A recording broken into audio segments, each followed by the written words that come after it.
کہ قریب قریب 150 برس تک انگریزی شاعری کے افق پر کوئی درخشندہ ستارہ نظر نہیں آتا۔ اس کے بعد جس شخص نے انگریزی شاعری کو عروج کمال پر پہنچایا وہ ایڈمنڈ اسپینسر تھا۔ وہ ایک معمولی گھرانے کا آدمی تھا جس نے کیمبرج میں تعلیم پانے کے بعد ترقی کر کے اس وقت کے ارل آف لائسٹر کی ملازمت حاصل کر لی تھی۔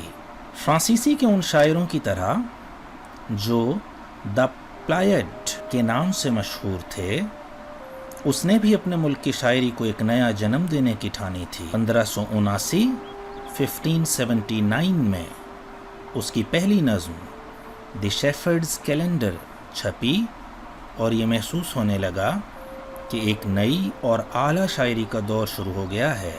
اسپینسر نے یہ نظم اٹلی کی صنف پاسٹرل میں لکھی تھی اور فرانسیسیوں کی قومی تحریک سے متاثر ضرور ہوا تھا، مگر اسے اپنے قومی ماضی سے بھی بڑا گہرا لگاؤ تھا۔ اس نے چوسر کو انگریزی کا سرچشمہ اور اپنا استاد بنایا۔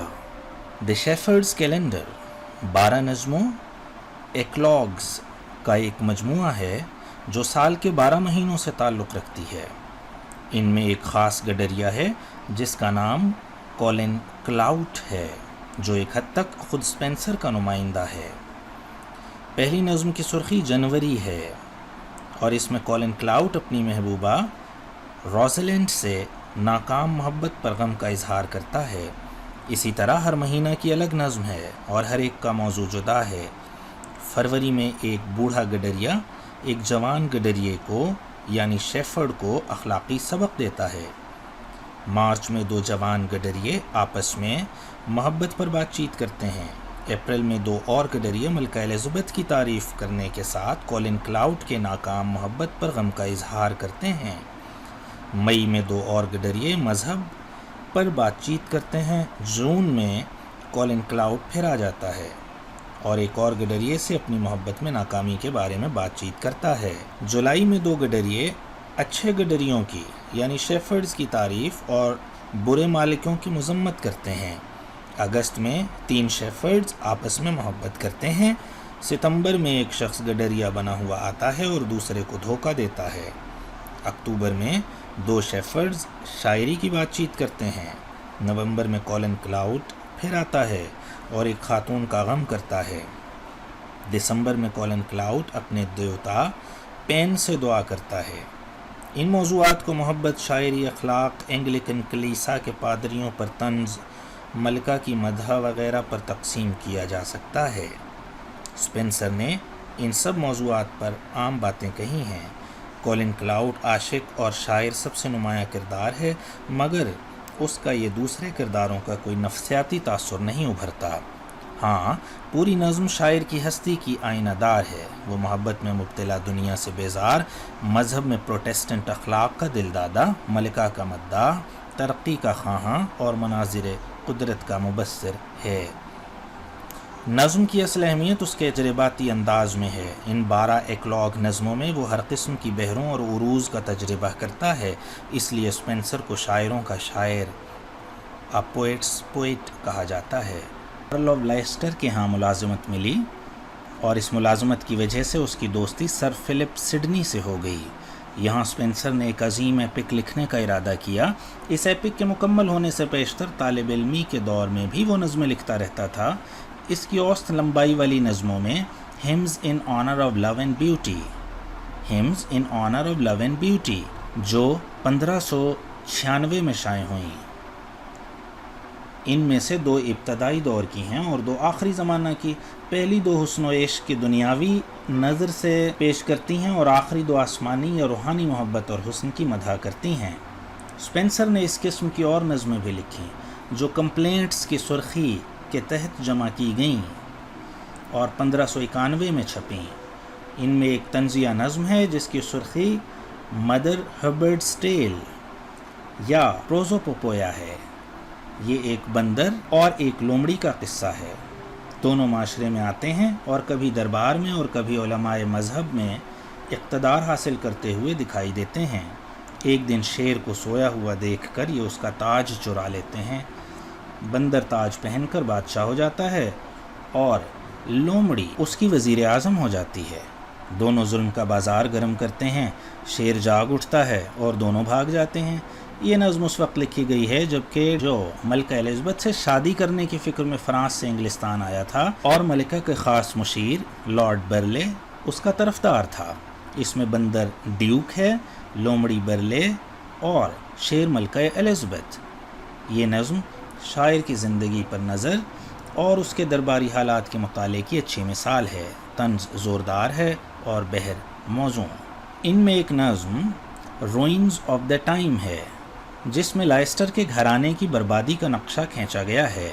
اس سے زیادہ زوردار نظم tears of the muses tears of the muses ہے، جس میں 9 میوزز یکے بعد دیگرے آتی ہیں اور اس بات کا رونا روتی ہیں کہ علوم برباد ہو رہے ہیں، جہالت ترقی کر رہی ہے، چھوٹے اور بڑے سب علم کے دشمن ہیں، اس دور میں کوئی چیز تعریف کے قابل نہیں، اعلیٰ خیالات غائب ہو گئے ہیں، کلیو کے پاس جو تاریخ کی دیوی ہے لکھنے کے لیے مواد نہیں ہے، گانے والے غائب ہو گئے ہیں اور محض چاپلوسوں کو عزت مل رہی ہے، عیاشی عام ہے، پست محبت کی تعریف ہو رہی ہے۔ سچے گانے والوں کو جو آسمانی محبت کے گیت گاتے ہیں مناسب جگہ ملنا چاہیے۔ بڑے لوگوں نے میوزز کی سرپرستی چھوڑ دی ہے، جس کا نتیجہ یہ ہے کہ عوام ان کو ذلیل کر رہے ہیں۔ میلپومین اور تھالیا پریشان ہیں۔ تھالیا خاص طور پر روتی ہے کہ کامیڈی میں خوشبوؤں کی جگہ محض پھکڑ پن آ گئی ہے۔ ظاہر ہے کہ اسپینسر اپنے زمانے سے پریشان تھا۔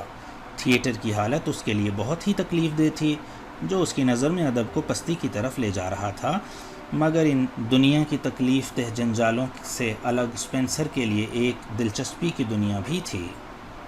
اس کا نقشہ اس نے دی فیٹ آف دی بٹرفلائی میں کھینچا ہے۔ اس میں اس کی دنیا کی حسین چیزوں سے دلچسپی کا بڑی خوبی کے ساتھ اظہار ہوا ہے۔ ایک تتلی جس کا نام کلیریون ہے، قدرت کے باغ میں اڑ کر آتی ہے، خوش و خرم وہ ایک پھول سے دوسرے پھول پر اڑ کر بیٹھتی ہے، اسے غم و اندوہ سے کوئی سروکار نہیں، وہ دنیا کی برائیوں سے ناواقف ہے، مگر وہ مکڑے ارگونول کے جالے میں پھنس جاتی ہے جو اس کا خون چوس لیتا ہے۔ اسپینسر کی چھوٹی نظموں میں اس سے زیادہ اور خوبصورت شاید ہی کوئی اور نظم ہو۔ یہ ایک داخلی نظم ہے۔ تتلی خود اسپینسر کی فطرت ہے، سچی شاعرانہ فطرت جو دنیا کے فریبوں سے ناواقف ہے اور جس کا انجام بڑا ہی تکلیف دہ ہے، کیونکہ وہ نیکی کو شہید ہوتے ہوئے دکھاتا ہے۔ اسپینسر نے کچھ مرثیے بھی لکھے۔ چوسر کی دی بک آف دی ڈچس کے رنگ میں ایک طویل مرثیہ ڈیفنائڈا لکھا، جس میں وہ آرتھر جارج کی بیوی کی موت پر ماتم کرتا ہے، مگر سب سے بہتر اس کا مرثیہ ایسٹروفل ہے جو اس نے اپنے دوست اور ہم نوا سر فلپ سڈنی کی موت پر لکھا۔ یہ انگریزی ادب میں پاسٹرل ایلیجی کی پہلی اہم مثال ہے۔ اسی نظم کا ملٹن، شیلی اور آرنلڈ پر گہرا اثر ہوا۔ چھوٹی پاسٹرل نظموں میں colon clouds come home again بہت عمدہ ہے۔ اس نظم میں اس نے خود اپنی حالت کا نقشہ کھینچا ہے اور اس کے آئرلینڈ سے 1590 عیسوی میں لندن آنے کے واقعات پر مبنی ہے اور اس کی تمام پاسٹل نظموں سے بہتر ہے۔ کولن کلاؤڈ گڈریا ہے جس کے پاس سمندر کا شیفرڈ ملنے آتا ہے اور اس گانے سے بہت متاثر ہو کر اسے شیفرڈز کی ملکہ سنتھیا کے دربار میں لے جاتا ہے۔ درباروں میں کولن پہلے ملکہ کی شان و شوکت سے متاثر ہوتا ہے جو اس کے گیت سنتی ہے۔ وہ بہت سے خوبصورت افراد کو دیکھ کر خواب کی دنیا میں گم ہو جاتا ہے، مگر کچھ ہی عرصے کے بعد اس کی اس دربار کی بدمعاشیوں، چال بازیوں اور بدنفسیوں پر نظر پڑتی ہے اور پریشان ہو کر وہ اپنی سادہ زندگی کی طرف واپس آ جاتا ہے۔ آئیے اسپینسر کے سونٹس کی بات کرتے ہیں۔ 1591 میں اسپینسر نے الزبتھ بوائل سے اظہار عشق کرنا شروع کیا اور آخر میں اس سے شادی کر لی۔ اس عشق کی واردات کا نقشہ اس نے اپنے سونٹس کے مجموعے میں کھینچا ہے جس کا نام اس نے ایموریٹی رکھا، اور پھر وہ اپنی شادی کے دن کا حال ایک نظم میں بیان کرتا ہے جس کا نام ایپیتھیلمیون رکھا۔ ایپاتھیلمیون یہ سب ایک ساتھ چھپے اور اسپینسر کی تصانیف میں یہی ہیں۔ جن میں وہ بغیر تمثیل کی مدد کے براہ راست اپنے مطالب ادا کرتا ہے۔ اسپینسر کی توجہ سر فلپ سڈنی کے سونیٹس کی وجہ سے آئی تھی۔ ایموریٹی 88 سونیٹس کا مجموعہ ہے جس میں اس نے الزبتھ بوائل سے اپنے عشق کے جذبات کو ادا کیا ہے۔ اس محبت میں برائی اور غم کا نام نہیں، جذبات عشق کی بیجا گرمی تک نہیں ہے۔ شاعر کی ناکامیاں معمولی اور ٹھنڈی سانسیں وقتی ہیں۔ محبوبہ کی سب سے اہم صفت اس کی عفت اور سچائی ہے۔ پاک دامنی اور کنوارے پن سے شاعر کو بہت محبت ہے اور اس کی پوری نظم پر پاکی کی فضا چھائی ہوئی ہے۔ وہ عورت کی پاکی پر جان دیتا تھا اور اس کو پا کر وہ بہت مطمئن نظر آتا ہے۔ اس میں شک نہیں کہ بعض جگہ اس کی محبت روایتی ہو جاتی ہے۔ وہ ناکامی کا اظہار پیٹرارچ کے الفاظ میں کرتا ہے اور کہیں اپنی محبوبہ کا عام شاعری کے معشوقہ کی طرح ظالم تصور کرتا ہے، مگر یہ سب وقتی ہے۔ ان سونیٹس کی ساخت بالکل اس نئے طریقے پر ہے جو عہد الزبتھ میں عام ہوا تھا۔ اس کے 3-4 مصروں والے حصے ہیں اور آخر میں ایک بیت ہے۔ اس صنف میں نشاط ثانیہ کی شاعری اپنا کمال دکھاتی ہے۔ ایپیتھیلمیون اسپینسر کی اوسط لمبائی والی نظموں میں سب سے بہتر ہے اور رینیسانس کی شاعری کا رنگ جس شان، لطف اور آہنگ کے ساتھ اس نظم میں ہے، اس کی نظیر ملنا مشکل ہے۔ 11 جون 1592 کا دن ہے اور ہر بات واقعی ہے، مگر شاعر کی رنگین طبع نے اس کو ایک عجیب رنگ دے دیا ہے۔ معمولی باتوں کو دائمی حسن میں ملبوس کر دینا اسپینسر کا مخصوص کام ہے۔ اس نظم میں کچھ کم درجہ کی نظمیں یعنی پروتھیلمیون ہے جو اس نے ارل آف ورسٹر کی 2 لڑکیوں کی شادی پر لکھی۔ اس کے 10 بند میں بہت کچھ ایپیتھیلمیون کے بندوں کی طرح ہے۔ اس میں اسپینسر نے اپنی لندن اور دریائے ٹیمز سے محبت کا نہایت دلکش اظہار کیا ہے۔ اس کی شاہکار نظم دی فیری کوئن ہے۔ رومی شاعر ورجل کی طرح اس نے پاسٹرل شاعری سے اپنی شاعری کا آغاز کیا تھا اور اس کے بعد ہی اس نے ایک ایپک نظم ورجل کے طور پر لکھنے کا ارادہ کر لیا تھا۔ اس کے منصوبے کے مطابق یہ نظم 12 کتابوں میں مکمل ہونا تھی۔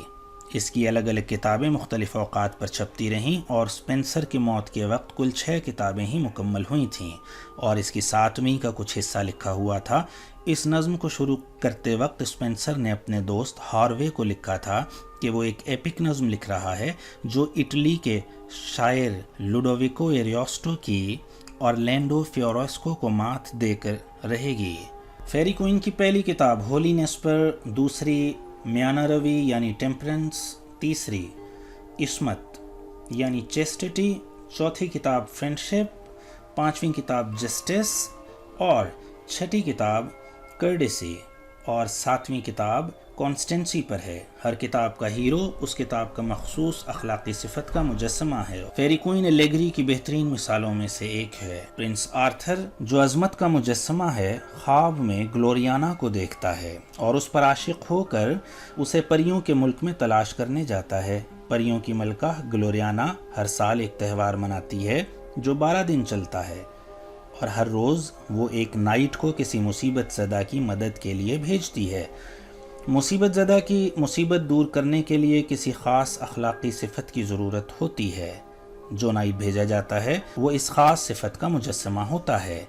ہر نائٹ کی مہمات ایک کتاب میں بیان ہوئی ہیں اور ہر نائٹ کے آڑے وقت پر آرتھر مدد کو آن پہنچتا ہے اور اس طرح ہر اخلاقی قدر کا تجربہ حاصل کر کے کامل ہو جاتا ہے۔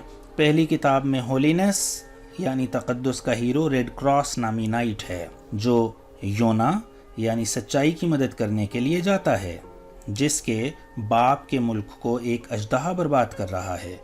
دونوں ساتھ ساتھ جاتے ہوئے ایرر نام کے اژدہے سے ملتے ہیں جس کو ریڈ کراس نائٹ قتل کر دیتا ہے، مگر کچھ ہی عرصے کے بعد آرکیماگو کے دھوکے میں آ جاتا ہے جو ریاکاری فراڈ کی علامت ہے۔ اس کے اثر سے وہ یونا یعنی سچائی کو چھوڑ کر دویسا کا ہو رہتا ہے جو جھوٹے مذہب فالس ریلیجن کی تشخیص ہے۔ وہ 3 غیر عیسائی نائٹوں سے لڑتا ہے جس کا نام سان فوئے یعنی ایمان سے خالی، سان جوائے یعنی خوشی سے خالی اور سان روائے یعنی اصول و قانون سے خالی ہے، مگر وہ اور گوگیو کے جو تکبر کی تشخیص ہے پھندے میں پڑ جاتا ہے۔ یونا اس کی مدد کے لیے آرتھر کو لاتی ہے وہ تکبر سے نجات پاتا ہے مگر مایوسی سے پھندے میں آ جاتا ہے۔ وہ ہولینس کے گھر میں لایا جاتا ہے جہاں اس کی تمام کثافتیں دھو دی جاتی ہیں۔ کرسچینٹی سے بہرہ مند ہوتا ہے اور طاقت حاصل کر کے یونا کے ملک کے اژدہے کو زیر کرتا ہے اور یونا یعنی سچائی سے شادی کر لیتا ہے۔ اس طرح بقیہ کتابوں کے ہیرو مشکلات میں پڑتے ہیں، کارنامے انجام دیتے ہیں اور آخر میں اپنی خاص صفت کی تکمیل تک پہنچتے ہیں۔ ان 6 کتابوں کو پڑھ لینے کے بعد محسوس ہوتا ہے کہ پوری نظم کا پلاٹ شروع ہی سے بے ترتیب تھا اور جوں آگے بڑھتا گیا زیادہ سے زیادہ بے ترتیب ہوتا گیا۔ کلاسیکی ایپک کا اتحاد اس میں نہیں ہے، رومانی داستان کا بے ڈھنگا پن اس کی خصوصیت ہے۔ ایلیگری بھی اکثر جگہ ٹوٹ جاتی ہے اور واقعات سے ٹکراتی ہے، مگر ایک فضا قائم کرنے میں اسپینسر بہت کامیاب ہے۔ کچھ ناقدین کے نزدیک یہ نظم ایپک نہیں ہے کیونکہ اس میں ایپک کی وہ عظمت نہیں ہے جو ہومر یا ورجل کے ہاں ملتی ہے۔ ایلیگری کی حیثیت سے بھی یہ بہت خام ہے۔ پہلی 2 کتابوں میں کچھ درس اخلاق کامیاب ہے مگر آگے کی کتابوں میں ایلیگری ٹوٹ جاتی ہے اور رومان بالکل غالب آ جاتا ہے اور ایلیگری کا دھاگا بھی بہت جگہ ٹوٹتا ہے۔ نظم میں یونٹی کی بہت کمی ہے، نظم بعض اوقات بہت پیچیدہ ہوتی ہے جس کا نتیجہ یہ ہے کہ اگر کوئی مربوط اخلاقی نظریہ بنانے کی کوشش کی جائے تو کامیابی نہیں ہوتی۔ اکثر ایلیگریز مبہم ہو جاتی ہیں۔ رومانٹک سٹوری رومانی داستان کے نقطہ نظر سے دیکھا جائے تو بھی اس میں بڑی خامیاں دکھائی دیتی ہیں۔ اول اس کا مقصد داستان بیان کرنا نہ تھا، پھر ایلیگری کے راستے میں حائل ہوتی ہے۔ اس میں شک نہیں کہ بریٹومارٹ ایک مکمل رومانی ہیروئن تو ہے لیکن اس کے کارنامے 3 کتابوں پر پھیلے ہوئے ہیں اور وہ ایریوسٹو کو ہیروئن سے بہت کچھ ملتی جلتی ہے۔